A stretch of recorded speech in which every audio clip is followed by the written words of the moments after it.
Hey, this is Doug. I'm Greg. And this is Mike. And you're listening to the It's Funny, That Makes It Okay podcast. And we hope you enjoy the show. Here we go. Hey, everybody. This is Doug. This is Greg. And this is Mike. And thanks for tuning in to another episode of the It's Funny, That Makes It Okay podcast. Here we are, April 11th, coming into the second week of April. Easter is just a hop, skip, and a jump away. Yes, it is. Happy Easter Peter Cottontail. to everybody that celebrates out there. And if you don't celebrate, happy Easter anyway. Yeah. Hopefully you get some candy if you don't celebrate. So, That's right. Go sit out in the Easter patch and see if, the great Easter bunny comes. That's right. Oh, wrong holiday. All right. So how's everybody doing? Good? Doing well. Doing well. Doing all right. All right. Well, we've got a new segment tonight that Mike is going to introduce us to. Again, something we found off Reddit. We're going to do some Easter talk, and then we're going to Japan to talk about some fashion and some personal hygiene. That's where I get all my fashion tips, is Japan. Oh, well, this may be something right up your alley then. Awesome. All right. I've got nothing this week, but I think you guys do, so I'm going to just jump back and let you jump in, and we'll get started. Yeah, I'll rip right into them. A couple things. Each week we get our Morton Courier newspaper, right? So it's like a local paper. I think it covers like 3 cities: Pekin, Morton, and Washington, or something. Okay. I think it took in Morton. It took the place of the Tazewell News that we used to get. Okay. And I don't know, when I got this week's paper, it's made me start thinking of journalism and papers in the past, mainly because of what the front of this one is compared to what fronts of papers used to be. So I looked up online and I was able to find, and I picked my birthday in 1979, some of the, headlines in town in the Tazewell News, okay, which this paper replaced. And, one of the headlines is First Street Projects Heads Road List. So they're going to redo First Street. There's natural gas prices jump again. So that's very current. Yeah, from 1979. Yeah, the streets are all tore up here and the gas prices are going up. That's right. And then new village trustees hit with new items. So the new trustees are hit with new items. Okay. So, but anyways, those are local highlights, kind of important stuff, because that's how we used to get our news. We didn't have, Facebook. We didn't have any of the social media. We had the newspaper. That and the town crier. He'd come around ringing the bell, Hear ye, hear ye. From the square uptown. But so we got this paper this week, and I was just struck by the front of it is a picture. There's no headlines on this to speak of. How big would you say that picture is? Oh, that's over 3/4 of the page. Yeah, it's what is it? I would say 14 by 7. 7, yeah. Yeah, I mean, so huge picture, and it's a guy. Color. Yeah, color picture, and it's a guy, and I think probably either his granddaughters or maybe daughters and a grandchild. So it's a nice picture, It's just his family picture. He put it in. Huh? Yeah. So what do you think what do you think that might be about? That big picture that takes almost the entire front. Well, there's nothing in the picture that would help me to decide where they're at. They're somewhere, maybe a restaurant, maybe a museum, maybe a coffee shop. I don't know. I just see lights. Yeah. So I would guess the opening of a new store or restaurant. That's my guess. Okay, well, that's a good guess. I was going to say the guy's being honored or recognized for something. Yeah, okay. Those are, that you would think, newspaper, that might be helpful. In the old days, we had gas prices and village meetings and things like that. Well, this one. Moving on. No, Greg doesn't tell us. Oh, no. No, this one, the little teeny writing below it says Morton resident, and it gives his name, enjoyed spending time with grandkids while bowling at Potter's Alley recently. That's what that whole picture is about. They went bowling. And he's not like the mayor or any elected official. He's just a resident. Just a guy. He's just a guy who was bowling. But he gets the entire front page of the paper. Well, so few people enjoy themselves bowling, so when it happens, it is newsworthy. This guy was bowling, and he had a good time. You'd be like, Stop the presses! Like, what's the score, 300? No, 105. But he had the grandkids. His second game was a 78. He was using the bumpers too. So yeah, just try me. This is a giant picture that takes up the entire almost front page across 3 cities. Wow. This guy Slow bowling. news day, so not a lot going on, I guess. Huh? Yeah, and it's not No road projects, no rising natural gas prices, nothing. And it doesn't even show them bowling. It's like they're just sitting like you said. It could be a restaurant, or at the bowling alley. Show them up like looking for a bowling ball, or waiting for it to come back, or actually bowling. An action shot would be nice. There you go. No bowling. All right. Next thing, real fast. I'll try to buzz through this. Lori and I went to St. Louis this past weekend just for a weekend getaway. Thought we'd just have a nice, getaway together. So Sunday night of this, we went to a country concert at the Pageant Theater in St. Louis. After the concert, we had eaten earlier that day. So Lori goes, I could eat something. And I'm like, yeah, I could too. But it's 10:45 on a Sunday night. And it's like, your selection's pretty minimal. So here's a real fast rundown of what happened. 10:45 Sunday night. First, we went to McDonald's. We get there, and we probably got there. Actually, it's probably earlier than 10:45, 10:35 actually. And lights are on, drive-through lights are on. We pull up to the drive-through window, and a girl comes on and says, due to lack of staffing, we aren't taking any more orders. It's like, why did you answer the speaker? Why are the lights on? Turn the lights off. It's like, no, we're not taking any more orders. We are open, but we can't help you. There's 2 of us here. We still want to get paid, but we don't want to do any work. Yeah. I mean, no, they're taking no more.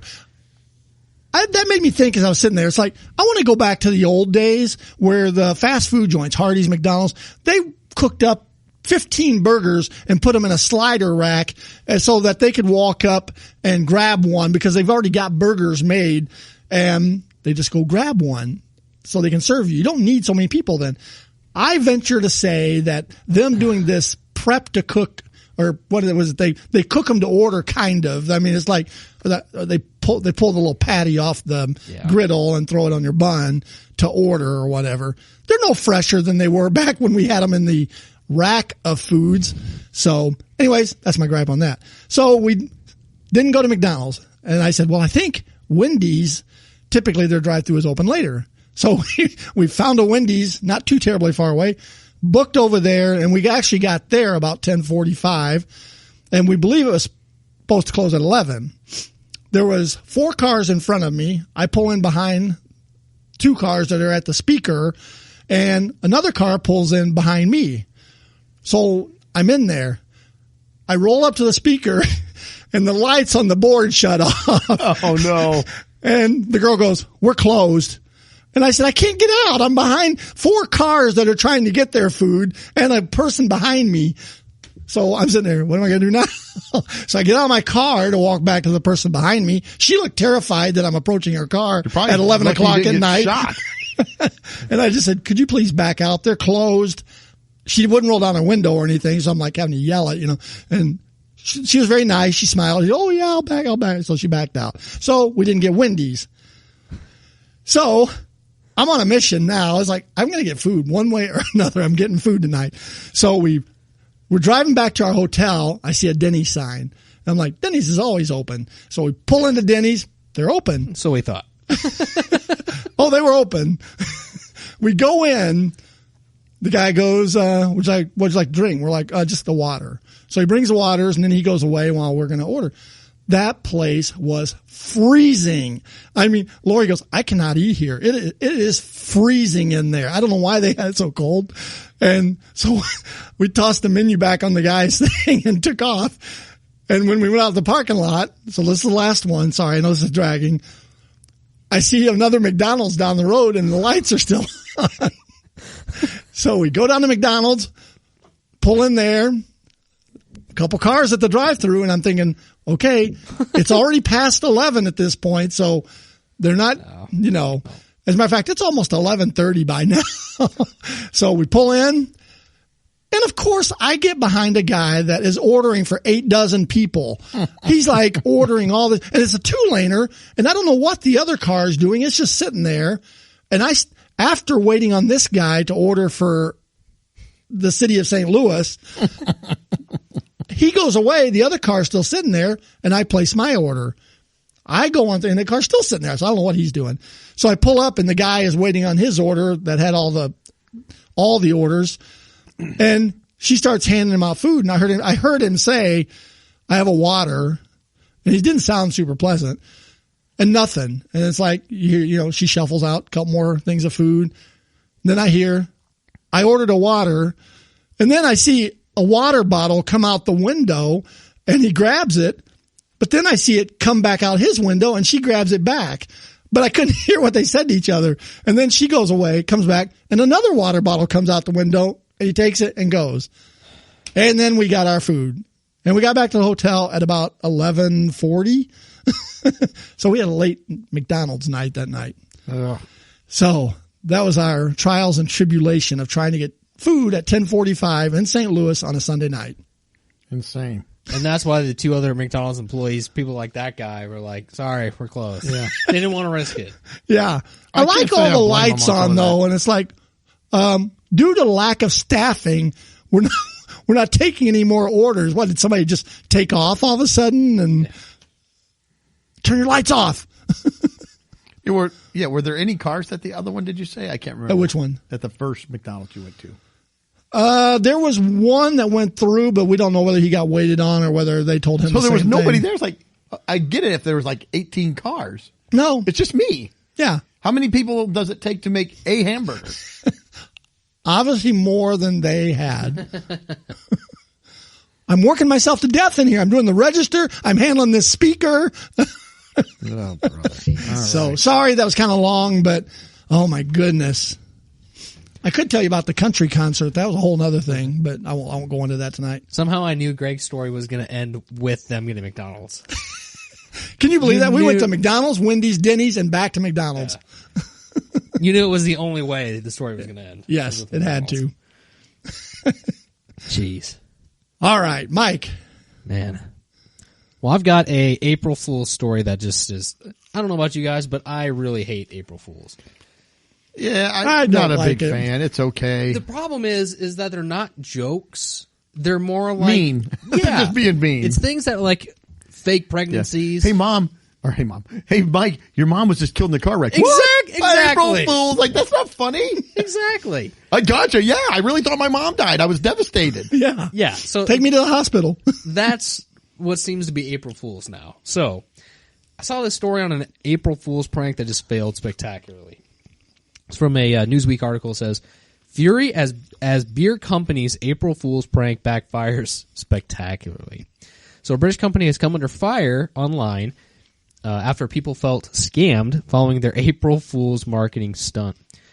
So people took to Twitter to share their anger after receiving April Fool's messages from a beer subscription company called Beer Company, B-I-E-R, Beer Company. They sent messages to people that said they were this month's winner of free beer for life. So it came in the form of an email. The subject line was urgent in all caps. It said, "We're thrilled to share some exciting news with you. Out of all the entrants this month, you are our 4th black card winner." So the email basically said, hey, go follow this link, put in this promotional code, and claim your prize. But people said when they did that, they found that they had actually not won any free beer, shocker, but they also signed themselves up for a monthly subscription for $30 a month. Yep. So, again, many customers received text messages as well, informing them that they had also won free beer for life. So this company is like one of those box, subscription box companies, kind of every month or whatever you get, beer. They've got beer club stuff in there, or you could also order like beer nuts and other stuff like that from the company. So, it goes through a couple of stories that said, they were pretty skeptical at first, and somebody is like, well, I got the message, but I really didn't think much of it. It's like, well, the premise of the message is that you entered and you entered a contest or so, like a drawing or something, right. And you're a winner. Did you enter the contest or not? Because if you didn't enter the contest and it comes back, you're a winner, shouldn't that But did you give them your credit card number and all that stuff? Or because if you didn't, it's like how are they charging you for that? Well, I think once they got the notification, or are you going to say that now? So basically what happened is with the link in the email that said click here to kind of claim your prize, that took them right to the site. And in there, the promotional code they were actually given by the company was SLOOFLIRPA, April Fool's backwards. So they punched in the promotional code, and again, like we kind of said here, they didn't get any, free winnings or anything. They signed themselves up for a $30 a month package. Now they were stupid because they put their credit card number in there. Why would you put your credit card number in there if you won free stuff? Exactly. So in this one, it does kind of go both ways. Mm-hmm. Like it kind of cuts, people actually following through with it. Especially one person's story, like I said, they didn't enter anything, but they got an email. It's like, hey, you won something. And it's like, why are you following through with you're putting your credit card information in there? Not totally sure. Yeah. But also at the same time, it's like, this is a scam. It's like, come on with this April Fool's stuff. Like, see, anytime I get anything that says you won or something good happens to me, I know that it's a lie. That's never that. Oh, this is a scam. Well, no, Doug's really going to get something good. No, it's a scam. He's going to get an email next week. You won a lifetime supply of Reese's holidays. I don't win anything. I'm not. I'm not lucky. None of that is happening. Yeah. So people now, at the end of the story, they were saying they couldn't find anywhere to cancel their subscriptions. People were kind of like flooding the company with the messages and putting it all out on Twitter, saying, "Hey, don't fall for it," kind of a thing. It's like, see, if that was in the U.S., because that's a UK company. Yeah. If that had been in the U.S., they would be getting sued for people's emotional stress and, psychological hurt and all those sorts of things. I'm kind of emotionally and psychologically hurt. Well, then you should right sue now, them. I think you should just sue from them. hearing the story. Yeah. The company did try to smooth it over. They said, if you didn't get it, it was April Fool's backwards. And then it said, you will receive your first month free. So, but you're still on the hook. You're still on the subscription, but to save face, we'll give you a month free. So, I hate these April Fool's things. Yep. It's like everything is, like Doug said, it's something that's way over the top, with a fake death or something, or it's just a scam. Yeah. Yeah. April Fool's we need to get rid of that. I agree. No, that's all. All right. Good. Yeah, that's a good story. Well, I guess I'm continuing on. Sure. Keep going. All right. So we've got another segment here. This is, like Doug said, kind of a new segment to us. We had done a one-off story stemming from this Reddit thread. And this Reddit thread is TIFU. Today I messed up. Sure. You can kind of fill in that word Yes. for yourself. So I have gone through the thread. Don't put that in my mind. Sorry. TIMU. Today I messed up. Yeah. Today I messed up.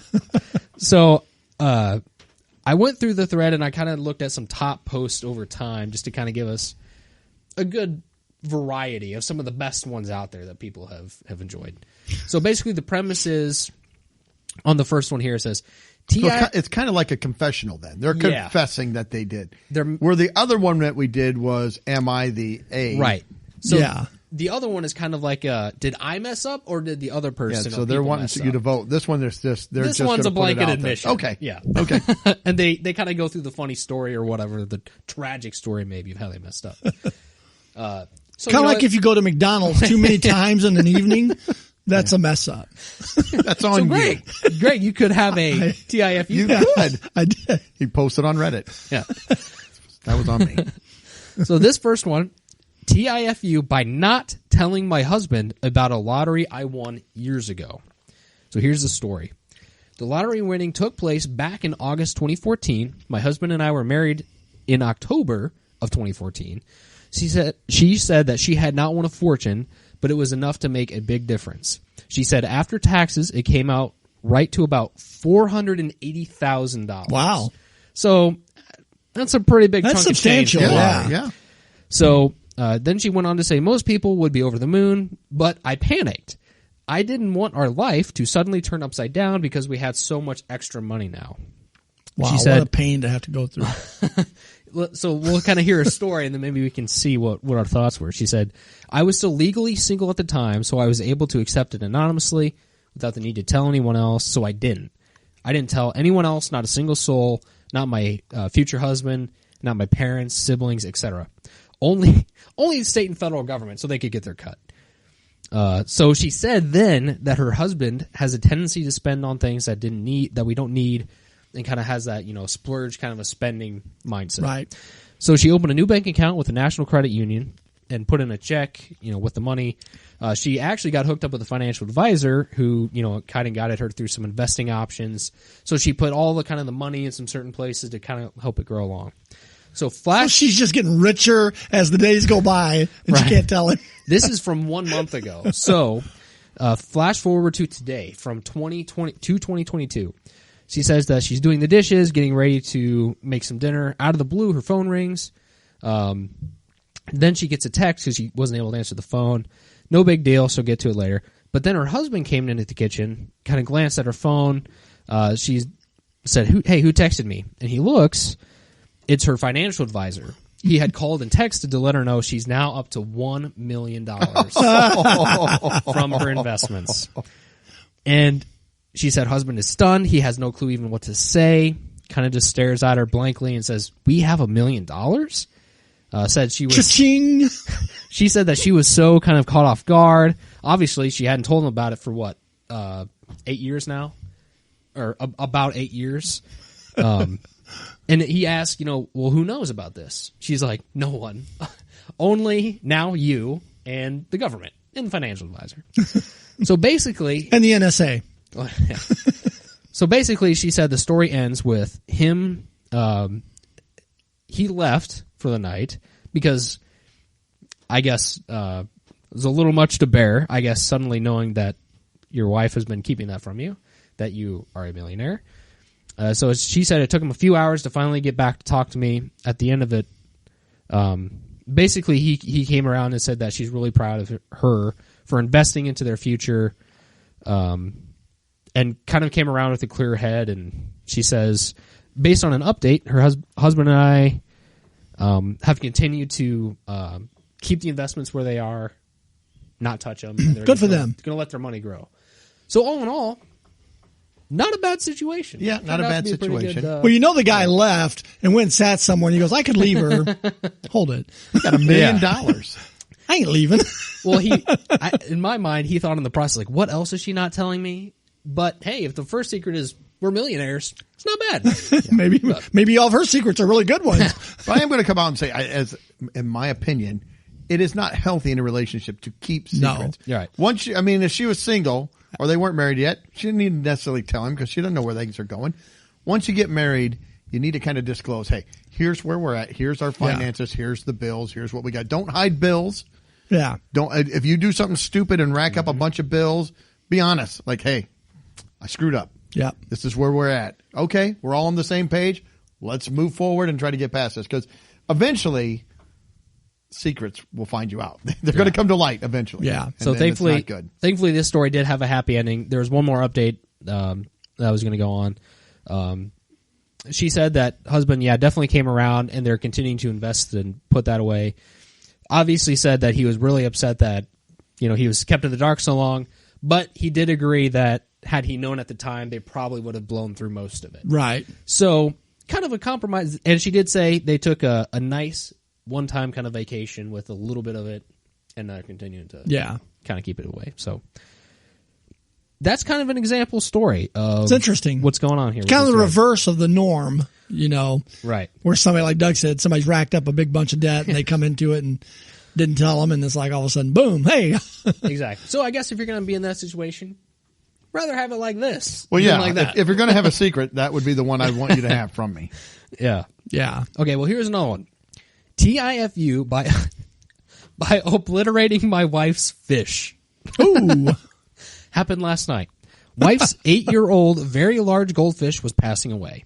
Had dropsy? I'm not sure what that is.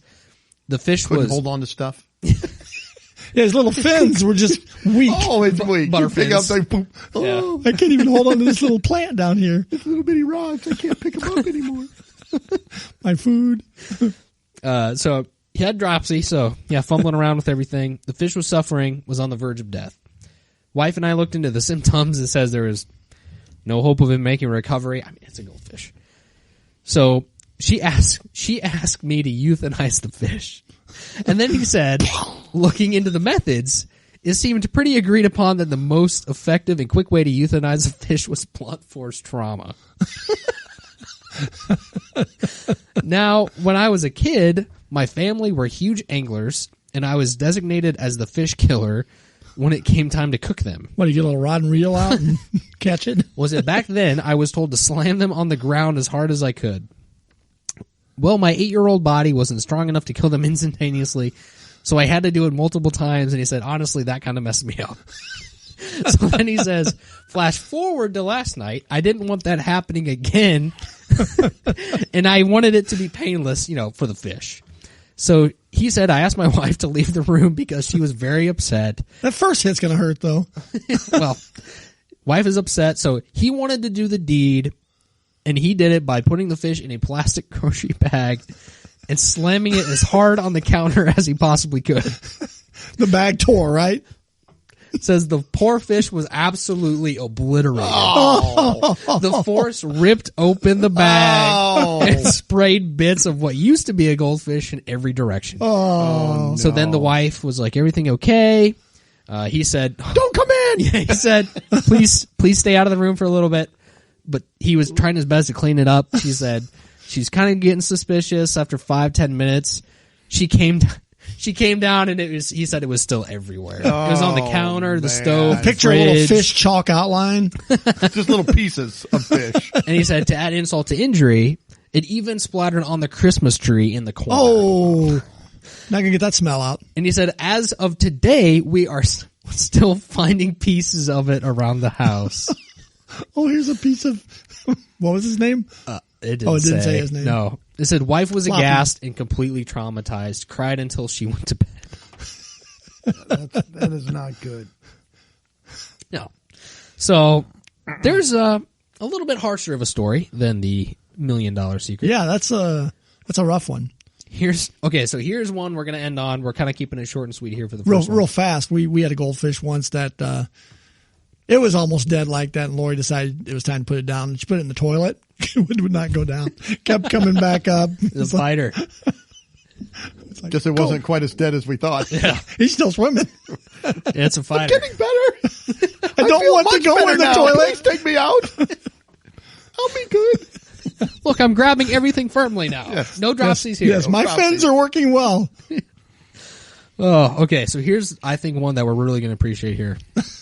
TIFU, by using an old commercial jingle at work that caused me to get sent to HR for possible sexual harassment. Oh, no. Uh-oh. I cannot wait to get your guys' take on this one.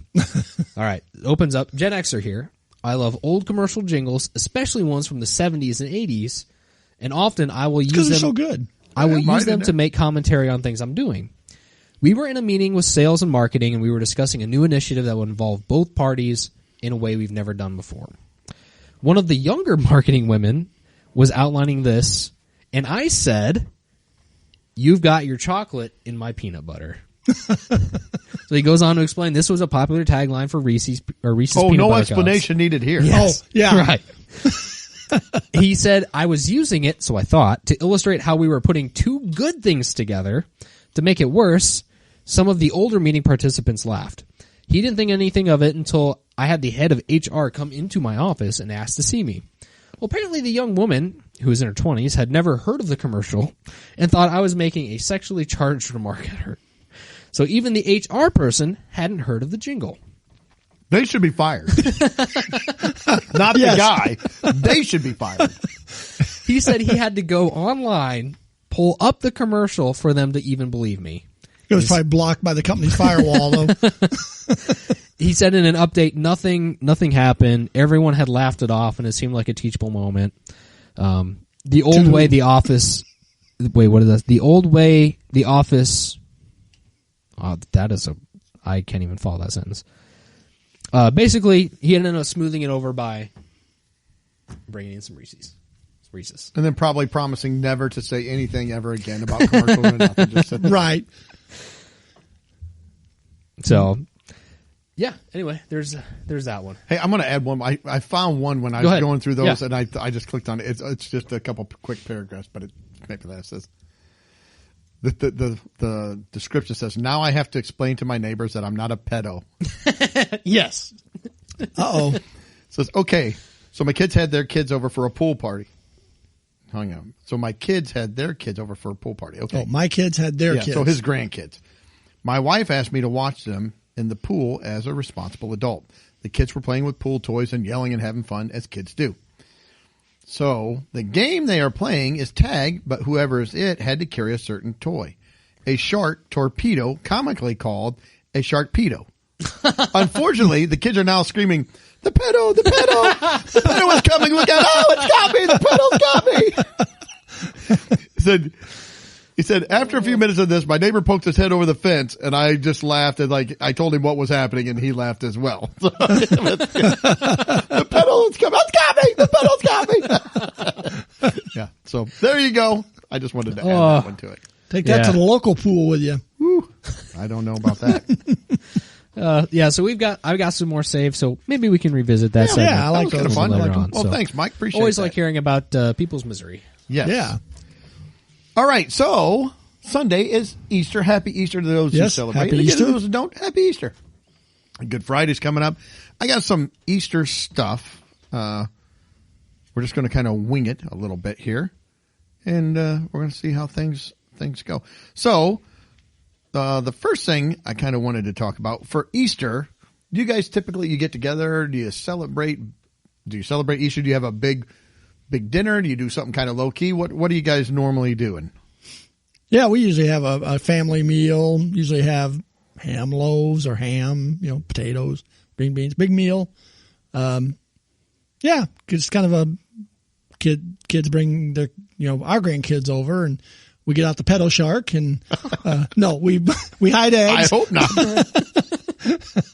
We hide eggs and do that with them. So yeah, no, it's a good time.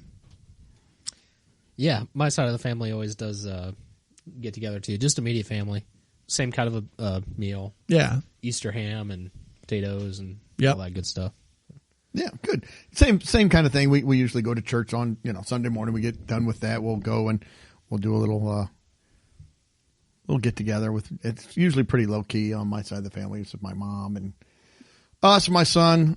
Sometimes my brother and his family will get together sometimes, so they'll do something else. So Yeah, and I think that's the tradition of what I did growing up with my family and, my grandparents. And, yeah, if we were in Alabama or we were, like you said, we'd go to church, come home, have a big meal.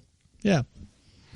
all right. Well, let's talk. So I've got a little bit of trivia here, or some facts, not really trivia, but it says among those who celebrate Easter, 87% plan on buying Easter candy. So 87% of the people who celebrate, they do buy Easter candy. For those who don't celebrate Easter, it says only 33%, which I think seems low. Wouldn't you think you still buy Easter candy, right? And Yeah. I mean, for the kids, I don't know, maybe not. What do you think the average person spends on Easter candy for Easter? I'm gonna say $25. 40. 21. Oh, good Mike guess. was right in there. Now it'd be more like Greg's number though. Probably. Yeah, with the inflation we got going on. What do you think? This is as of 2019, but it says, this particular number, what do you think the total spending worldwide is estimated to be my on goodness. Easter candy? Do you have a guess on that one? 180 million. I don't know. I was gonna say like 500 million. 18 billion. Oh my! I didn't think we'd get I that. didn't either. Wow. That kind of shocked me. $18 billion spent on Easter candy worldwide. Wow. How many Easter bunnies are made? Well, that's how every many year? Reese's you buy from the start of. Yes, it is. October 3rd when the Easter eggs come out. Right. So Doug's adding his chunk to that. So how many milk chocolate Easter bunnies are made every year? What do you got? 2.4 million. I was gonna. I'll say my 500 million number. 90 million. 90 million. Says 87% of parents will prepare Easter baskets for their children. That's the same amount of parents who also buy Easter candy, so that kind of Well, that makes sense then. Yeah, you got the 87% that buy it, but only 60% make baskets for the kids. The rest of them just throw it on the ground. Yeah, or eat it. And 81% of the parents say that they steal some candy from their kids' basket. Oh, yeah. 19% of the parents are lying because I would say 100% of them are taking some You got of at that least candy. one thing out of there. So, did you guys get Easter baskets when you were kids? Yep, me too. What do you? We used to get candy, usually some kind of a toy. It was kind of pared way down from Christmas, but you get something. So a lot of the things like we would get maybe a kite sometimes, or the little stuffed bamboo animal. airplanes that you wind up. The balsa wood, balsa wood, balsa wood airplanes, balsa wood, we would get a stuffed animal. A lot of times that was kind of a big one. Sometimes we get like activity books. You remember those activity books? They were like white. They'd flip open, and they had a marker that it was like invisible ink. So when you ran the marker over stuff, the answers would show See, up. I think those came after me. Mine was the flat cardboard thing. Yeah, the flat cardboard with the cellophane on the front that you draw on, we and would then get lift those it and too. it would erase it. We would get those as well. Or Mad Coloring Libs. books. You get a Mad Lib yeah. thing. Yeah. Coloring books. Silly crayons. putty. So I never got silly putty. Yeah. Slinky. Yeah. You know, things like that. The smaller toys. How about you, Mike? What are you looking at? We got, our candy and stuff. We always kind of got things like that too. Nothing big, like board games. Yeah. Stuff like that is typically like kind of stuff. I'm trying to remember if there was ever any practical things in there, like a 3-pack underwear. We never did that. No. I don't remember, to be honest. It would always be something, kind of along the lines of like a little game. Yeah, little small something toys. Like that. Mostly candy. Yeah. And the stupid Easter grass that would just get in your way, and you pull it out finally, and just Well, shake it and let the candy go down. That's like 85% of the Easter basket. Yeah, in about June, you go pull out that grass again, and jelly beans fall out. And Yeah. I feel like, too, that Easter was probably the one holiday where you had a really good chance of getting some crappy candy, or a larger amount of crappy candy. Every holiday has their candy that you're like, but Easter has a lot of bad candy, in my opinion. it's got its share for sure. Everybody knows I hate Peeps. So check out our Yeah. product Check out our testing this video. week. It was That's right. awful. We tested some I'm Peeps. still It's a good one. staring a couple of them down right here. Yes. There may be looking back at you, maybe not. Yeah, well, those funky eyes. I got. So, I did find this was 2020 was the last. I couldn't find one newer than that, but this was the 10 worst Easter candies voted by people. So number 10, Not by animals. not by animals. No, that's another one. Number 10, it has jelly beans, like a generic jelly bean. I like jelly bean. Now it depends on the jelly bean, but I like jelly beans. Because there are some that I would agree would be down. Those real waxy ones that have no flavor, those would definitely be at the 10 spot. Yeah. But a Starburst or a Jelly Belly, those move up the charts. I like the Jolly Rancher jelly Those beans. are good too. Yeah. See, now my wife likes just the Brock's jelly bean. I'm like, they don't really taste. They're just sugary gummy. Yeah. A little flavor in them. Yeah. That's why I like the Jelly Belly or the Jolly Rancher, something where you can actually the Jelly taste the Belly ones. flavor. Yeah. Number 9, I have never seen before, but it says a chocolate cross or like a chocolate crucifix. I'm like, that just that's seems wrong. That doesn't seem. No. I know that's what the holiday really is about, but Don't put it in a can. yeah. That's what some of the people that were said, those chocolate crosses just feel wrong. Yeah. It says I just feel disrespectful eating one of these, like I should mount it somewhere and say on our Father. So I don't know. Those are really weird. 8, it says Chicks and Rabbits marshmallow candy. I don't know what those are. That's it's not not like Peeps? a peep. No. Chicks and Rabbits. Yeah, it's know. kind of weird. I don't know. Oh, okay. Yeah, it says some people, they equate them to the circus peanut. So they're basically a circus peanut that is in the mold of a rabbit and a chicken. And I used to like the circus peanuts anymore. I'm not a fan. I don't mind the circus peanuts, but I mean, I get them once in a blue moon. Yeah. Number 7, and I have not seen these, but this is one of my least favorite candies at Halloween. A cousin to this. It says bunny corn or Easter candy corn. So it's candy corn, but like an Easter color. It's pastel color. Yeah, pink and purple and yellow and white and green. We don't need more candy corn. See, I think I can do that before the circus peanuts anymore. Especially if you throw a couple peanuts in there with it to give it a salty sweet thing. It's not bad. Maybe, but where it's ranked is probably about right. Now, for me, it has number 6 is Peeps. I cannot stand Peeps. I don't like marshmallow so that much. So I'm not a big fan. My family would do Peeps. We get the one package, not the small package. It'd be like maybe a regular package of them. We'd make it through 1.5 rows maybe, and the rest would get stale. And so we'd never finish a package. My dad and my brother loved Peeps. My dad liked stale Peeps. He would open them, let them get kind of stale and firm. No.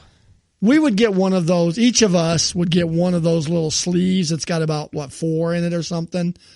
Those were easy enough to polish off. I mean, you're a kid. Yeah. I'd have maybe 1 or 2 Peeps out of that package. I think we all would. And then we just kind of call it. Then you stick them in hot chocolate and watch them melt. Ah! Yeah. So the number 5 on this list was the Oreo cream egg. It looks like it's kind of a Cadbury, but it's got like cookies and cream on the inside. Never had one. I have never either, but that's what it says. I like Oreos. 4, it seems like I've seen these, but I would never say this is an Easter thing. Cheetos, Sweetos, Cinnamon Puffs. What? So it looks like it's like a churro. It sounds like the cereal companies are getting involved again. Well, it looks like it's just like a cinnamon churro to me. But it's round. Easter? And that's what number is that? It's 4. So somehow Cheetos, Sweetos got labeled as Easter candy, and it's weird. I would eat that over just about anything on this list so far. I'm like, it made it to number churros. 4. I like churros. Yeah, well, that's the 4th worst. I mean, so this is the worst candy. Oh, we're going down? Yeah. Oh, so were the jelly beans the first? Well, they were like... That was the least. So 10. This is like the top 10 worst, it said. Yeah, so jelly beans are like the most tolerable of this list. Oh, okay. Yeah. Okay, we're moving up to the worst. Right. No, yeah, I think I'd move the churro down on the list then. Well, now I'm kind Throw of it with a taco from Taco Bell and you're all set. Yeah, it says this is the 10 worst Easter candies. Yeah, so I would assume number 1 is like the worst. Well, this next one blew my mind because I don't think this is a bad one at all. But Reese's egg? No. Chocolate bunnies, solid. Number 3. People who hates it's just chocolate. You can't really go wrong with it. Well, it's not my favorite, but it's like it's a chocolate. It's just chocolate. Yeah. And again, a little bit depends on the brand. Yeah. You get the Palmer chocolate, it's like, those are the kind of cheap ones. We get the ones that are like paraffin. It's not real chocolate. It's like weird wax. Yeah. I want real chocolate. And I didn't want the hollow ones either. I want the solid chocolate bunny. Do you bite the ears off first? Oh, yeah. Yes. Yeah, you have to. And they said, seems strange, right? Chocolate bunnies are one of the most iconic Easter candies, so what gives? Said solid what chocolate gives? bunnies are a buzzkill. You see a chocolate Easter bunny, you think how fun it'll be to devour it.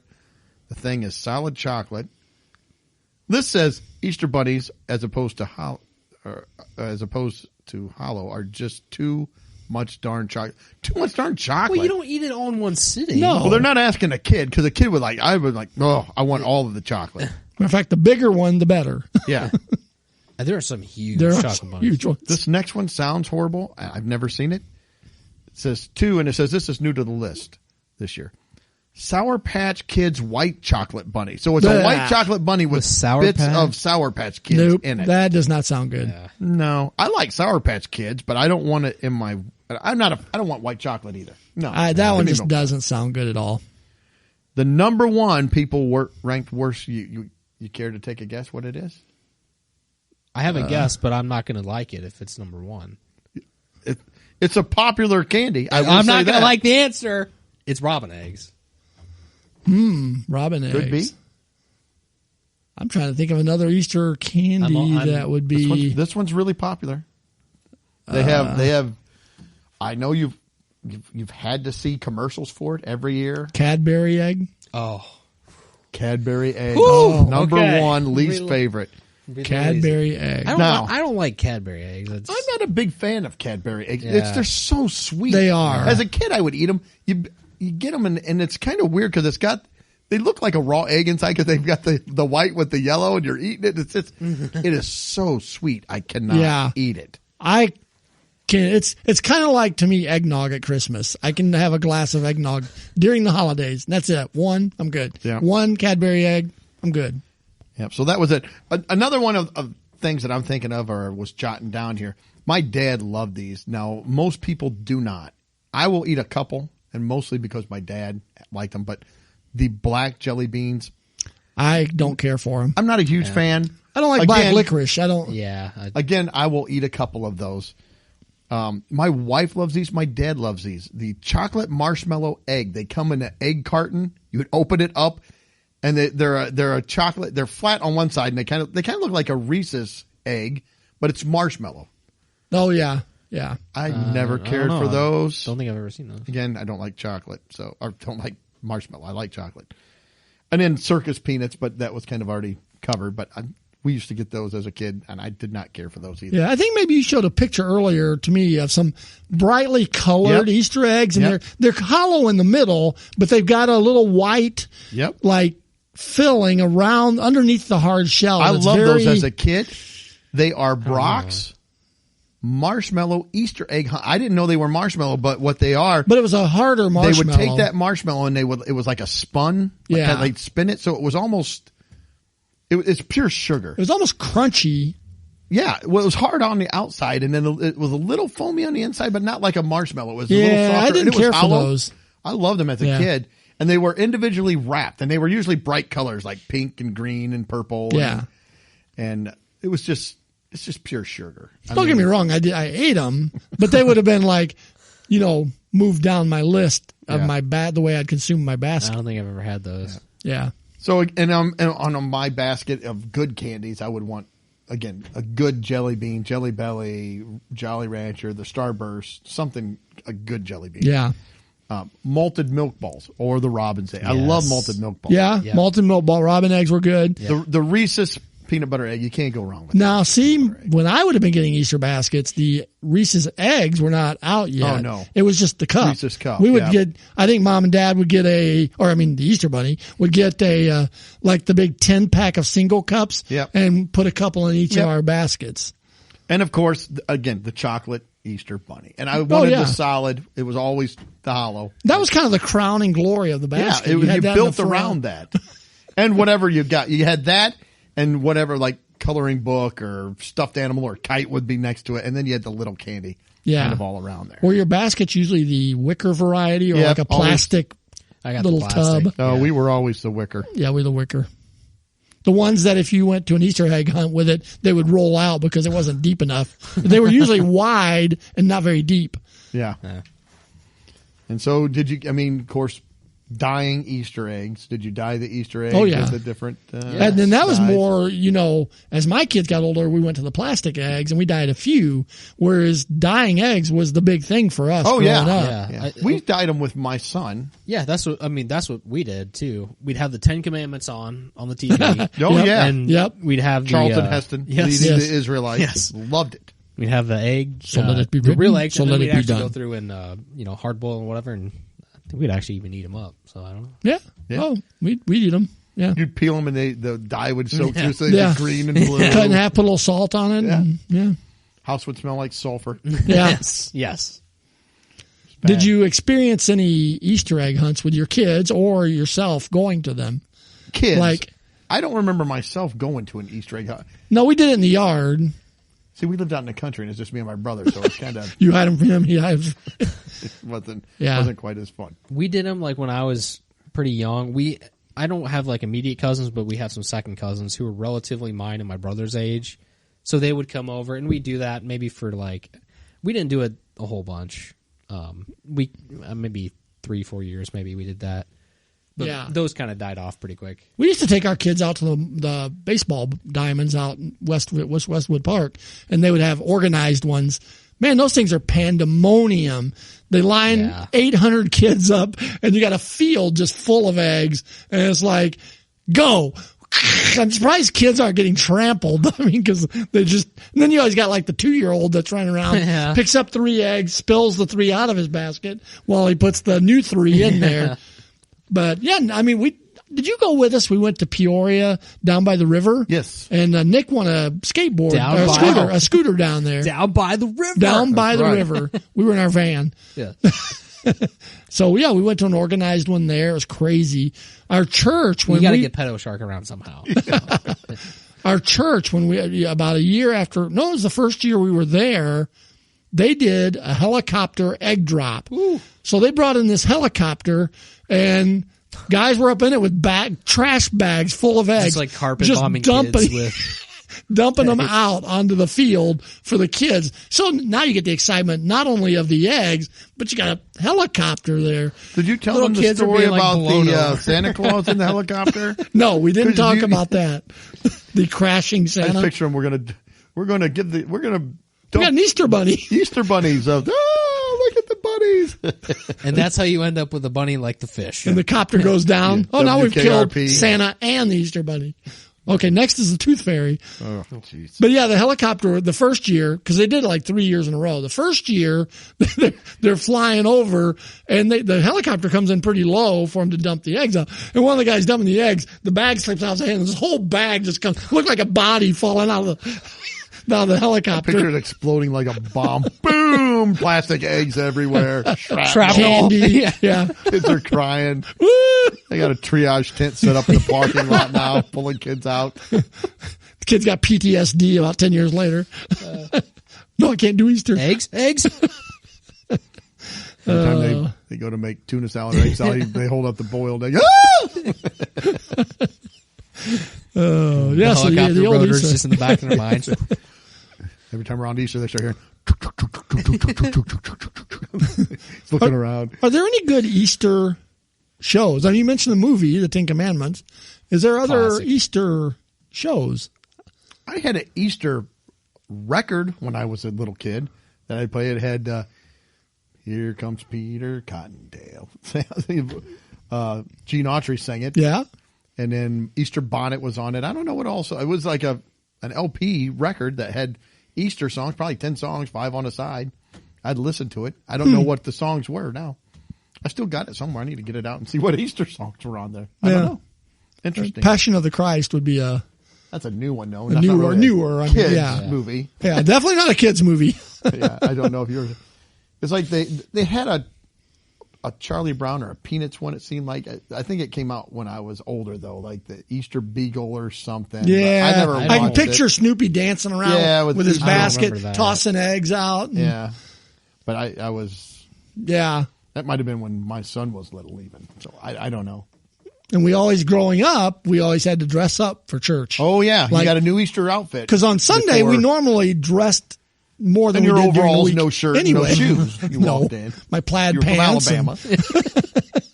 But on Easter Sunday, you had to have the sport coat on top of it, tie. Yeah, we'd always go. In fact, bow tie. I usually had a straight tie. I didn't have a bow tie. I got a picture of me and my dad and my brother. We all had our leisure suits that we got. Your Sunday go to meeting clothes. Sunday go to meeting clothes. Yep. So maybe we need to do that. Come find some old Easter pictures of us if we can. We'll put them out there. I don't know if we can, but I might have one floating around somewhere. Yeah. So, yeah, we'd always you'd have to go and get your Easter outfit. We did that with my wife and I and my son. You know, we'd always go get your new Easter outfit. Yeah. Wear it and come in church. So, yeah. Yeah. All right. Well, anything else before we move on? I cannot think of anything. All right. Well, I just got a couple other quick stories. It won't take too long, but I saw this. This is over in Japan. It says Japanese schools are still banning ponytails. Why do you think they're banning ponytails?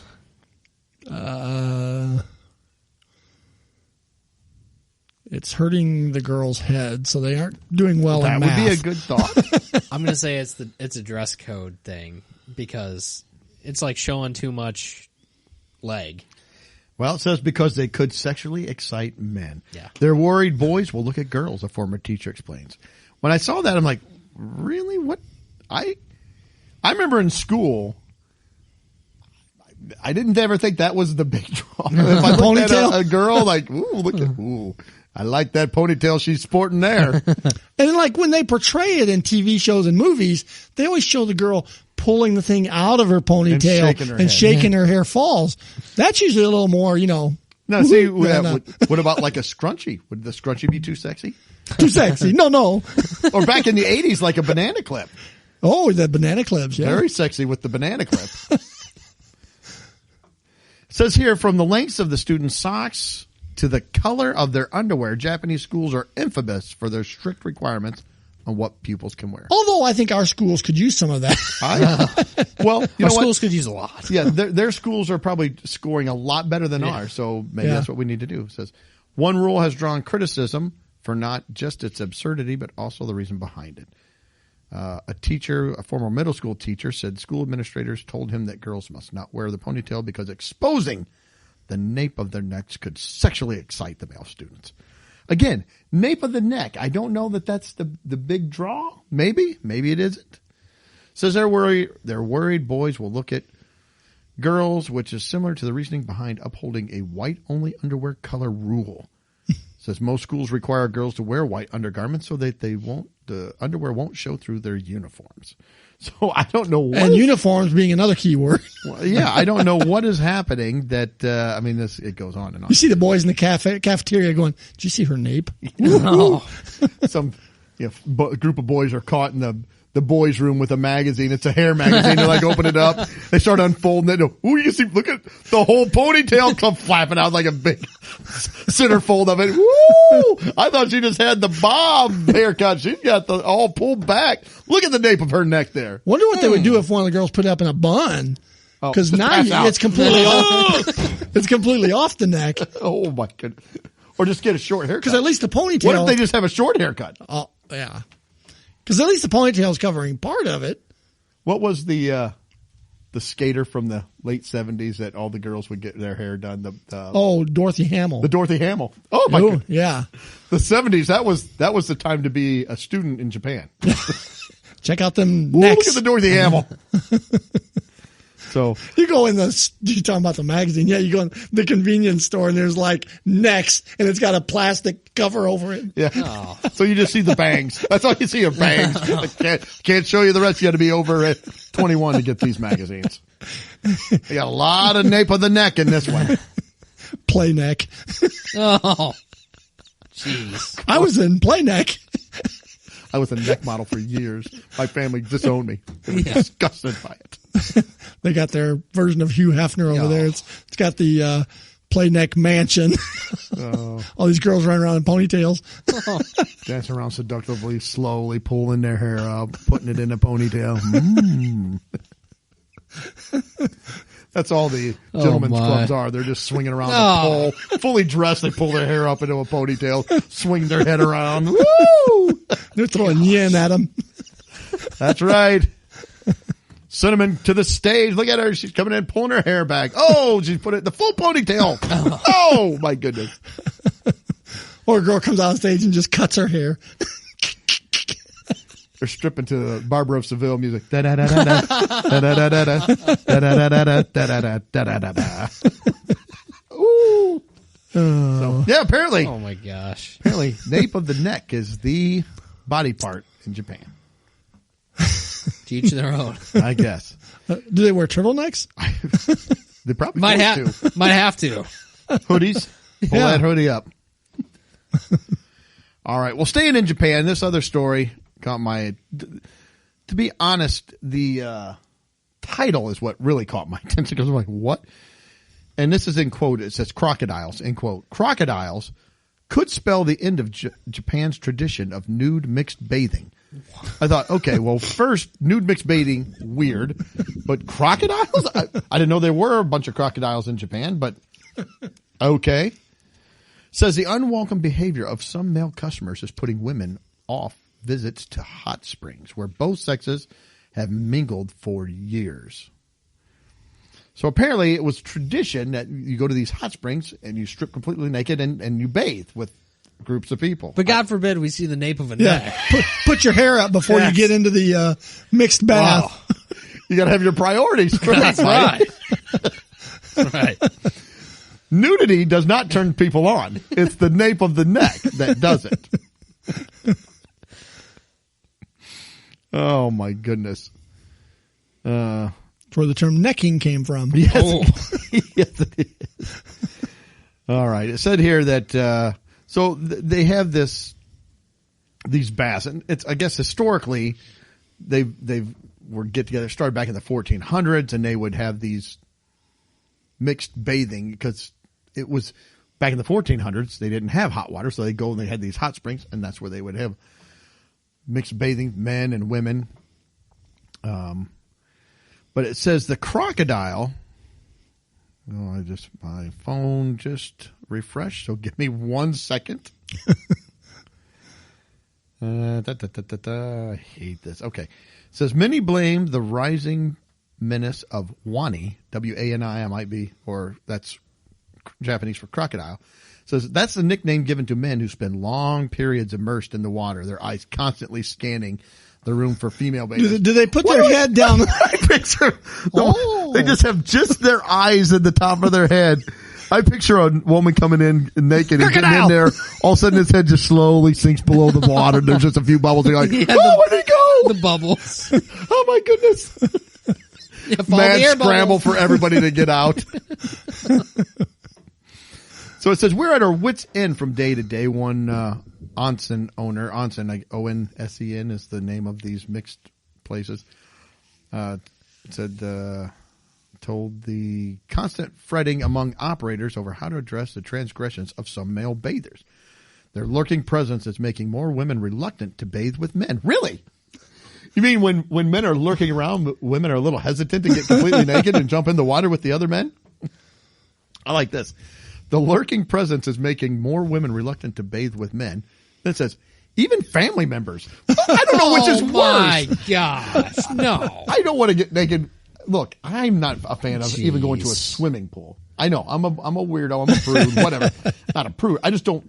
I always felt like a swimming pool felt like a giant communal bath. You're in there with everybody. Kind of is. But this is like, okay, this is you're stripping down and you're literally getting in with just everybody like, hey, Bob, hey Mike, how's it going? You want to hand me my loofah? Like, I'm sure nobody's my loofah. Hang on.